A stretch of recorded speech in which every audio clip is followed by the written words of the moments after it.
Aloha, everybody, and welcome to this special episode of the Triple F podcast, Faith and Family First, where Jim Hochberg and I are going to delve into the guidance on constitutionally protected prayer and religious expression in public schools with a special guest. So stay tuned.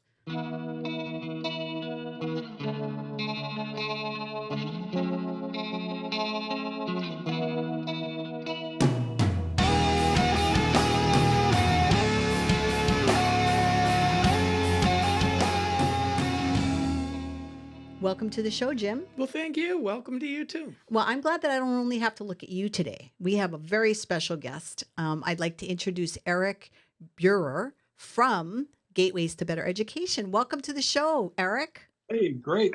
Great to be with you. Thank you so much. I think that it's really important for us to delve into what's happening now with some new guidance that we received. So, Eric, why don't you give us a little bit of a background, maybe about who you are, where you come from for the new listeners, and then you can jump right into our topic today. Sure. Well, Gateways to Better Education is an organization that my wife and I started about 30 years ago, actually a little more than 30 years ago. I was a former public school teacher, concerned about what I saw happening in our country and in my profession, and just began thinking about what could I do to have an impact on schools. And my wife and I realized that there are so many Christians within the public schools, and they are the gateways to better education. And so really, we're an organization that just equips the Christians in the public schools from top to bottom, whether superintendents, school board members, administrators, teachers, parents, students, on all they can do, all the things they can do to promote religious freedom, freedom of expression in their classrooms, and teach about the good that the Bible and Christianity bring to the world, and do that academically, do it within state standards and constitutional law, but do it confidently. And so that's what we do. And Gateways is about equipping the Christians there. So we provide all kinds of resources, research, ideas, lesson plan thoughts, and conferences, seminars, online training, to equip people to do those things. So can I ask you, if a teacher in Hawaii was communicating with you and getting your materials and the school system pushed back on them, do you provide legal defense or refer them out, or do you help? No, that's where you would come in, Jim. Well, no, but I'm wondering if people were unaware to call me, but they were working with you here locally. Yeah. What do you do? We refer people. We don't have attorneys on staff, but we refer people to organizations like Alliance Defending Freedom, First Liberty, Pacific Justice, so forth, to get that legal help. What we do, though, is we help people understand all that they can do that they didn't think they could do, and we help them make the defense for that. So we find actually very little pushback, because what we're doing is all within the law. It's just that these are hidden gems that no one's ever really thought about. For instance, in Hawaii, one of the things we do as an organization is we research every state's academic standards where the Bible and Christianity intersect and can be used. And in Hawaii, for instance, your standards, and we've got them here. And by the way, if somebody wanted to go on our website and they could actually order for free, just let us know your information and we will send you Hawaii's state academic standards where the Bible and Christianity intersect. But for instance, in the 8th grade, students are expected to read the Bible. I'll read you the standard. It says, analyze, these are English language arts students in the 8th grade when they're studying various books, analyze how a modern work of fiction draws on themes, patterns of events, character types from myths, traditional stories, or religious works, such as the Bible, including how the describing the material is rendered new. In other words, if a story refers to a David and Goliath situation, students are expected to know the story of David and Goliath. If they hear of somebody who say, oh, that guy walks on water, well, where does that come from? Whoever thought about walking on water? I saw the movie. It's Being There with Peter Sellers. I saw that movie. That's right. So in other words, any biblical metaphor, symbolism, analogies, those sorts of things, perfectly acceptable to teach in Hawaiian public schools when it comes to English language arts and literature. So, Eric, But what so many is teachers don't know they can do that. what is your website address? What's your email address? You want to tell us? Sure, very simple. GoGateways.org. And that's with an S on the end of ways? Yes. Go Gateways. GoGateways.org. And as soon as you go in, it'll pop up that you can order your state academic standards. So we want our viewers to jump there right now and then throw a comment on the bottom when you find it. Tell us what you think. Yeah. And I think it's really important that they do go there because, Eric, the last time I interviewed you, we talked about this, that there's a lot of not only teachers, but students that they want to know what their rights are when they're in the public school setting. And what does that mean? You know, what are the things they can do and not do? And so I think we should actually jump into that because there's been a little bit of a change, especially because of the Kennedy decision, right? Yeah. So, in 2020, the U.S. Department of Education had updated its guidance on students' religious freedoms. Hadn't been done for about 17 years.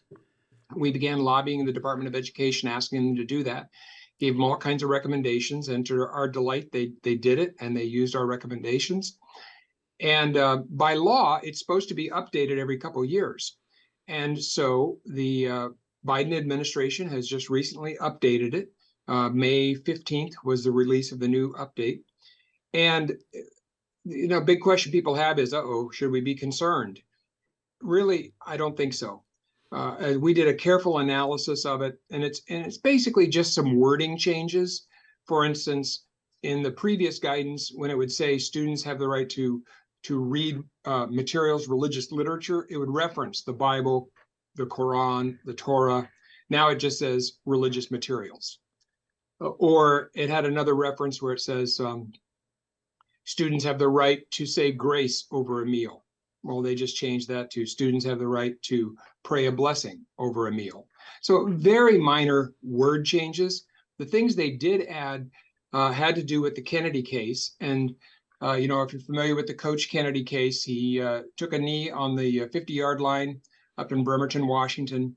After a game, he was the coach of the football team and would silently say a prayer. And the school district said, no, you can't do that. That's obviously religious and students are seeing it. But Supreme Court said, no, that's his personal time. If, other coaches and faculty can look on their phones and text their wives or have a personal conversation after the game, then you can certainly have a conversation with God after the game.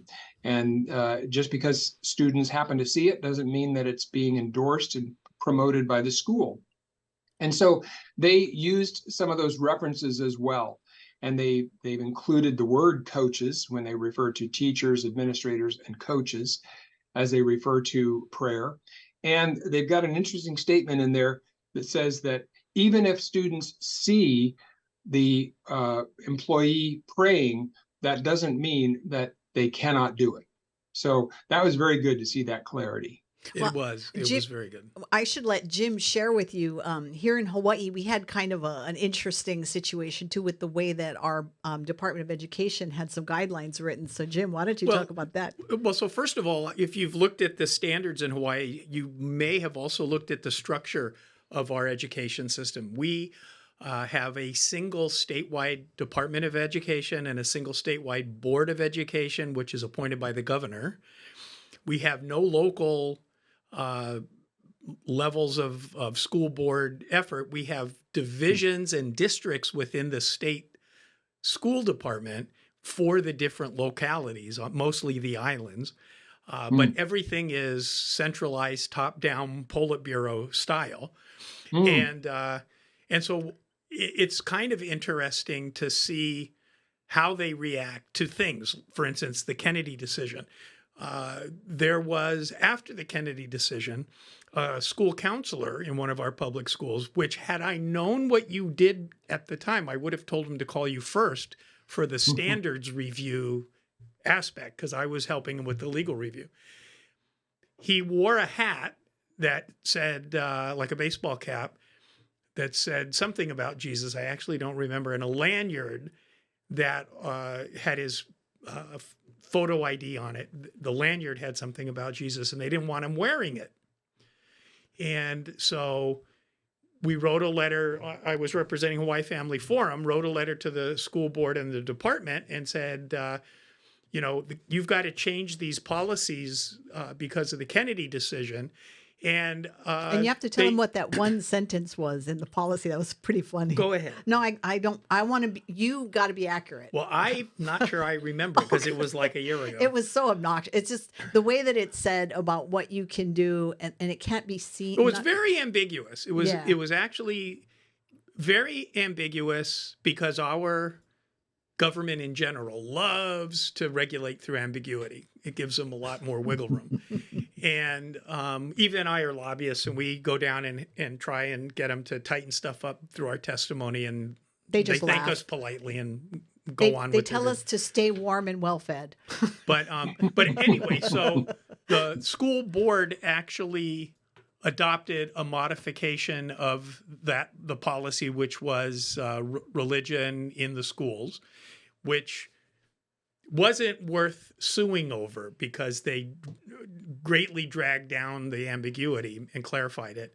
And at least that one counselor wasn't going to be hassled anymore. But we're always on the lookout for a good lawsuit. So what I'm going to do from now on, when I get a public education employee or parent asking me something about Hawaii's school system, I'm going to refer them first to you so you can do what you do with them and tell us, what the policy standard is. I'm very excited about and the other the other alternative we could do is I could partner with Eric and Gateways to Better Education. We could bring them down and they could do some kind of a training, right? With teachers. I mean, I would love that. Yeah. So Always an excuse to visit Hawaii. I know we have that problem with people saying, I don't know if I can fit Hawaii into my schedule, but let me look. But I think that you bring up a good point, Jim. We need to put this information out there and people need to know.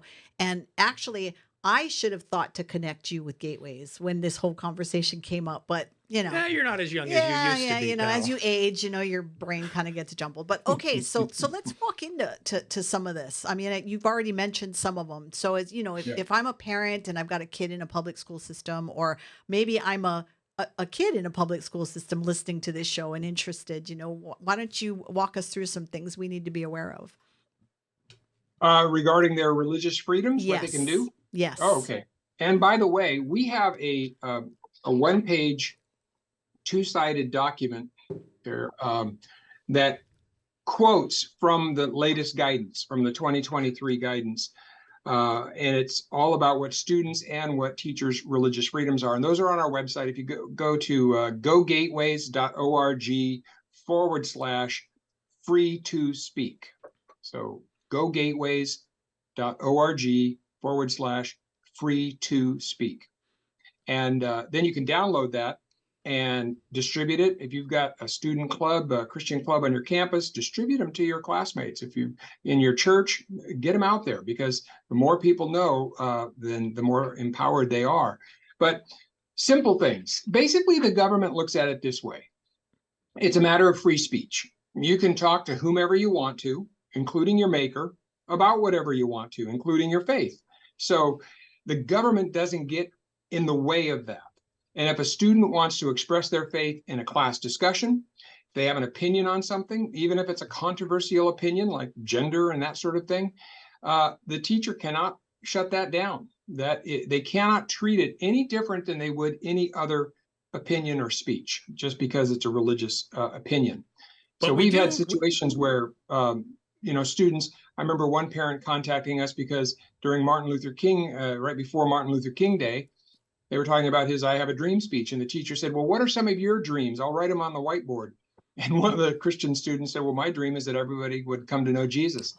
And the teacher literally said, oh, pick another dream. We can't talk about that here. Oh, God. Pick another dream. But what we do want to say, though, Eric, for the viewers is, yes, you do have the right to talk to whoever you want about whatever you want, but the manner in which you do the talking is restricted for religious talk as well as anything else. You mean I can't? Yes. I can't on the playground pin someone on the ground and you can't tell them about Jesus? The teacher and that kind of stuff. Right. We talk about that a lot. It's usually Eva that says, but No matter We what got to Jim do just everything said, with make grace sure and you love. do it Yes, nicely. grace and love. Yes. Yes. Yes. In other words, if you've got rules against that kind of thing, you just can't only say it's for religious speech. It has to be for all speech. And teachers, students can read religious literature during free reading time. If you want to pull out your Bible or your teen devotional or something like that, perfectly acceptable to do if students have the freedom to read other materials. Again, it's just that religious expression, religious materials shouldn't be treated any differently. If a student, if you can give literature to a classmate, if you can give them a birthday card, if you can give them a good book that you thought they would be interested in reading, then you can have the freedom to give them a tract, to give them a Bible, to give them a devotional. Again, the teacher isn't to get in the way of that. And the other thing that's really empowering for educators is they also have freedom. Now, their freedom is restricted as a public employee, that they can't try to proselytize their students on contract time, but they can talk adult to adult during their breaks, during their lunch. They can have Bible studies. They can talk about their faith, and they can pray even if a student sees them praying, if it's between classes, something like that, and they're doing a silent prayer. Hey, that's just their own personal time, is the same way as if they could be on their phone.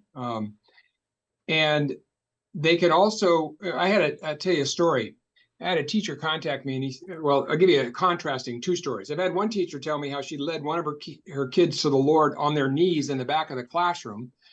And, my Christian heart says, man, that's wonderful. My professional mind says that's illegal. You can't do that. But had another teacher contact me and say, I've got a student who knows I'm a believer, and he's really interested in knowing more about Christianity and considering it.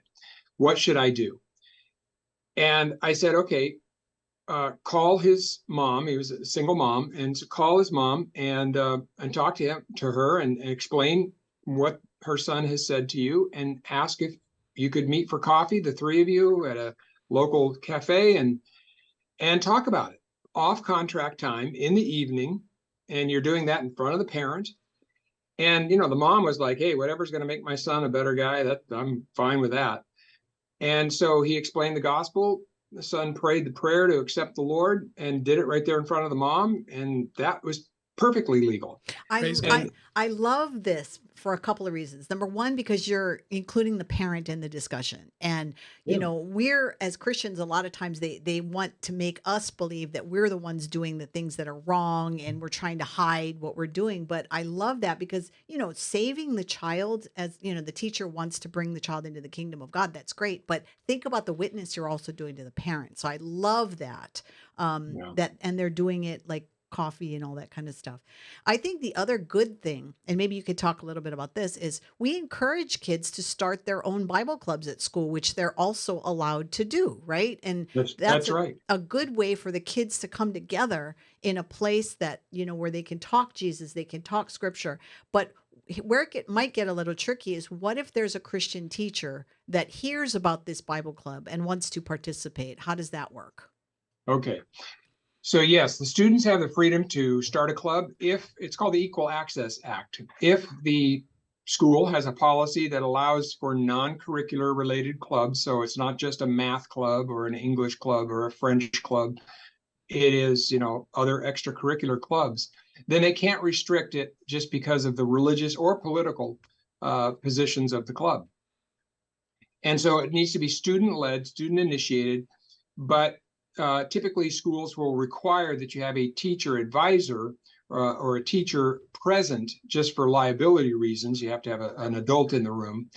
And yet the teacher cannot lead the club. Now, they might be able to advise the club just like they would any other club, to, how to organize or, what's a good way to get people to know about your club. They can give them that kind of advice, but the teacher can't lead the Bible study, can't lead the group in prayer, that sort of thing. Is really just to be a passive observer of the club going on, but certainly can help them when it comes to anything that they could do for any other club. Okay, again, equal treatment. So let me ask you a question, because you mentioned that teachers on contract time can't talk religion with the students. Part of that is the teacher-student unequal relationship, like in the workplace and that kind of thing.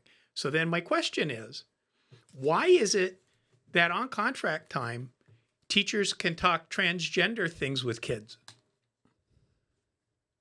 Yeah, that's a good question. I knew we were going to get into some controversial Well, no, things. I'm serious, because I'm thinking as the government gets more and more supportive of these transgender conversations, as an attorney, I'm going to start using that as an argument as to why the teacher should be able to talk about the creator did create you and you're perfectly fine the way you are in that transgender conversation. There are ways to do that. For instance, I often, when we do our seminars around the country, I often get asked by teachers, can I share my beliefs about something if I'm asked by a student? And my answer is yes, you can. You can be honest, just be brief. Don't say, well, now that you asked, let me too share how you too can have a relationship with Jesus Christ. No, I mean, just be honest about who you are, what you believe. That's perfectly fine. You've been asked that. Or if you're introducing yourself, beginning of the school year, here's who I am, here's the church I attend, here are the kind of things I love to do with my family. And we go to this family camp every year, whatever it might be. Or what did you do over the holidays? Well, we really enjoyed our Christmas celebration at church, and I sing in the choir. And, that's being who you are. That's honest. The proselytizing, no. But if a student wants to know more about Christianity, they're asking you those questions, you can certainly talk about it. Hey, what's your opinion about this whole gender ideology? Well, here's how I view it as a Christian, and then explain your view. That's perfectly fine. So we might need you to do a seminar here, including that topic. No, because our legislature is trying to legislate to our statewide school system that only truthful and positive comments about sex and transgender stuff can be shared in the school system. Well, and that's already law as far as counselors go, right? Correct. I mean, we passed that so that they can only affirm someone's gender identity so now. Affirming to me includes you were created in the image of God.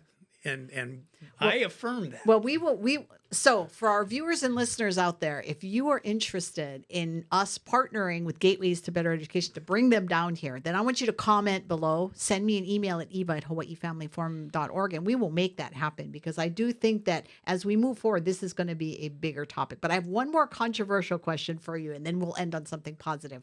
So what about these satanic groups that are coming up now?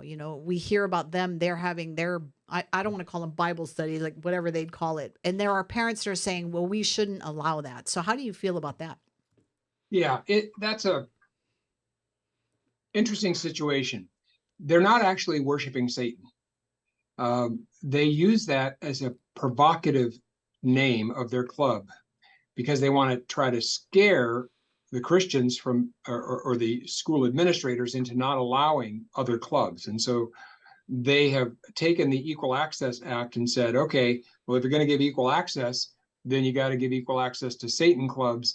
And then the administration says, okay, well, we're not going to have any non-curricular clubs, so therefore we're not going to have those.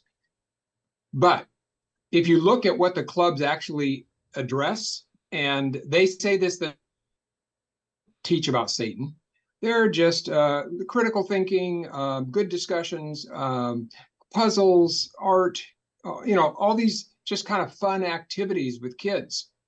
Well, then why call it the Satan Club? Because you're wanting to scare people to shut down clubs. It'd be like saying, oh, we have a really nice, it's just we play chess and we have puzzles with the kids and we do activities and we have good conversations about how to think critically. We're going to call it the KKK Club. Or we're going to call it the White Supremacy Club. No, that has nothing to do with your club. You're doing that just to be controversial. And so the school my encouragement to schools is just say, you can have a club and do all the activities you're talking about doing. You just can't call it Satan club because you're only doing that in order to be provocative. Well, it's also false advertising. It is. The It's name like of the saying, group needs to reflect the activities of the group. And that would be an easy for them to work around that too, right? I mean, imagine if a Christian club wanted to say, well, we're actually going to change our name from Good News Club to You're Going to Hell If You Don't Join Us Club. Oh, I like that. That's not false advertising. All right. So that would be my advice to school leaders. All right. So we're down to just our last couple of minutes. So let's end on something positive. So Eric, what would you say to parents that are listening right now? What is your best advice that you can give them? You've got to be very engaged with your kids' education. You can't just assume that what they're going to be learning. See, a generation ago, there wasn't this cultural bifurcation. And so you could assume that pretty much what their kids were learning at school were lining up with traditional values that you had as a family. You can't think that way now. You really have to dig down into looking at what the kids are learning, reading their textbooks, having conversations with them, and finding out what they're doing. And then we call it predict and pre-teach. And this is one of the things we would teach in the seminar if we brought it out there for parents. We do one night for parents and one day for educators. We call it predict and pre-teach. Predict what they're going to learn in that subject matter because you've looked at the curriculum, you've looked at their textbook, and then pre-teach them the truth. So your teacher may tell you this, but actually, let me show you some other facts about that. So now you're teaching your student to be discerning about what they're learning rather than just a sponge. And so it can actually be a great way to strengthen a student, depending on the maturity of the student. But you can do it as a way to really help sharpen your child in their thinking. If you don't just assume that, hey, I like my school, it's got some good things going on, so I don't have to really dig very deep in it. No, you can't do that. Yep. And I would also encourage parents always to watch the behavior of your child as well. Do you notice a difference in their behavior, their friends they're hanging around with? And parents need to be on top of their kids' social networking. They need to know what they're putting on Facebook and Twitter and all of those, because sometimes what you're seeing at home and what you're hearing at home may not be what they're experiencing in school. Yeah, and I think in today's, you bring up a good point about social media. You could take your kids out of the public school. You're not going to remove them from all the gender and sexuality and all of that influence that happens everywhere. And so you've got to have these kinds of conversations with them, whether they're in the public school, a private school, a home school. If you would have to take them off of, TV, the internet, any social media, and move out into the middle of nowhere and not have electricity. And then you might be able to help them grow up without ever being exposed to that sort of thing. So give us your website again real quick for everybody. Visit gogateways.org. Absolutely. And make sure you like this video, that you subscribe, and that you hit that notification button. So every time we upload a new video, you'll know about it. And also share this with your friends. We really want to grow the channel and we want people to really start engaging. And that's what we're here to do. So thank you all for paying attention and spending some time with us today. We'd like to thank Jim, always, as a co-host. And we thank you, Eric, for spending your time with us today. Hope to see you out here doing a seminar. I would love to be out there. Absolutely. All right. Mahalo, everybody. Aloha.